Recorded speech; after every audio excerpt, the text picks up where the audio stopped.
છતાં આ સુમારે મારી બહેનની અત્યારે અહીંયા ડેથ થવામાં આવી છે અને ઓન ધી સ્પોટ અહીંયા ડેથ થઈ ગઈ છે એમની।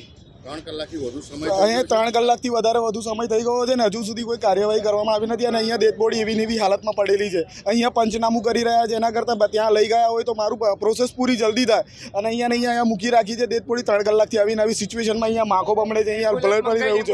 એમ્બ્યુલન્સ બી મંગાવી છે, કલાક 1.5 કલાક થયા હજુ એમ્બ્યુલન્સ નથી આવી। કોની બેદરકારી માનો છો? હું તો અહીંયા તંત્રની જ બેદરકારી માનું છું। અહીંયા આટલા બધા પોલીસવાળા હોવા છતાં બી અહીંયા આવું કાર્યવાહી થાય, આ વસ્તુ થાય એ પોસિબલ છે, શક્ય છે? અહીંયા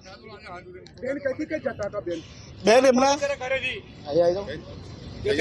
ફાધર જોડે જતા હતા, કોલેજ જતા હતા, અત્યારે રસ્તામાં ચાઈસર વાળા ટોકિંગ કરતો રહ્યો છે, બરાબર? હવે પારૂલ યુનિવર્સિટીમાં બરાબર, હવે મોટા વાહનો બેકામ ચાલી રહ્યા છે, કોઈ જોતા છે નહીં, પોલીસ વાળા જોતા છે નહીં, પોલીસ વાળા બી કશું જોતા નહીં। આજે અત્યારે કેટલા ટાઈમ થયો? કલાક ઉપર થયો, જો એમ્બ્યુલન્સ આવી નથી, ઉપર થયો, આજે એમ્બ્યુલન્સ આવી નથી।